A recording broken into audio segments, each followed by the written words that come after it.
இல்ல இல்ல ஆட்சி மாற்றத்தை கொண்டு வருவதற்குரிய வலிமை அதிமுக என்டிஏ கூட்டணி ம். இந்த ஒரு வலுவான கூட்டணி அமைந்து விடக்கூடாது என்பதில் திமுக ரொம்ப குறியாக இருக்கிறார். அதாவது அதிமுக பாஜக கூட்டணி உருவாயிடுச்சுன்னா நமக்கு த்ரெட்னு ஆமா திமுக ஆமா நினைக்கிறாங்க. ஆமா ஒரு மிகப்பெரிய ஆ, எதிரணியாக அது மாறிடும் அப்படிங்கிற அந்த கருத்தாக்கம் உருவானதனுடைய விளைவுதான் திராவிட முன்னேற்ற கழகம் இப்ப தீவிரமாக அந்த கூட்டணியை அவர்கள் அமைத்து விடக்கூடாது. ஒரு வலுவான கூட்டணியை ஓகே. அமைந்து விடக்கூடாது. சோ அதிமுக பாஜக கூட்டணி உருவாயிடக்கூடாதுங்கிறதுக்காக தான் திமுக இப்பேற்பட்ட வேலைகளை பண்ணிக்கிட்டு இருக்காங்க. நிச்சயமா நிச்சயமா நீங்க தேமுதிகவுக்கு ஒரு சாஃப்ட் கார்னர் கொடுத்து அவங்களோட பேசுறோங்கிற மாதிரியான ஒரு பார்வை இங்க பாட்டாளி மக்கள் கட்சியில ஏற்பட்டிருக்கிற இந்த நிலைப்பாடும் அவங்களுக்கு சாதகமாக இருக்கிறது. ஓகே.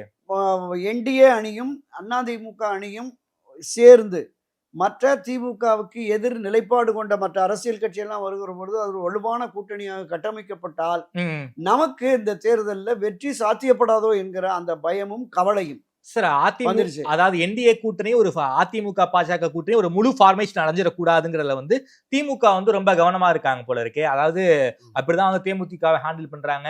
பாமகக்குள்ள நடக்கிற பிரச்சனைக்கு வந்து திமுக தான் காரணம்னு வந்து அன்புமணி அவர்கள் வந்து ஒரு பெரிய குற்றச்சாட்டை வைக்கிறாரு. மருத்துவர் ஐயா ராமதாஸ் வந்து இதை மறுக்கிறாரு. சோ அதிமுக பாஜக கூட்டணிக்குள்ள மேலும் பல கட்சிகள் வரக்கூடாதுங்கிறதுக்காக திமுக இப்பேற்பட்ட ஸ்ட்ராட்டஜியை பண்ணிக்கிட்டு இருக்காங்க. நிச்சயமாக அதுதான் நடந்துட்டு இருக்கு.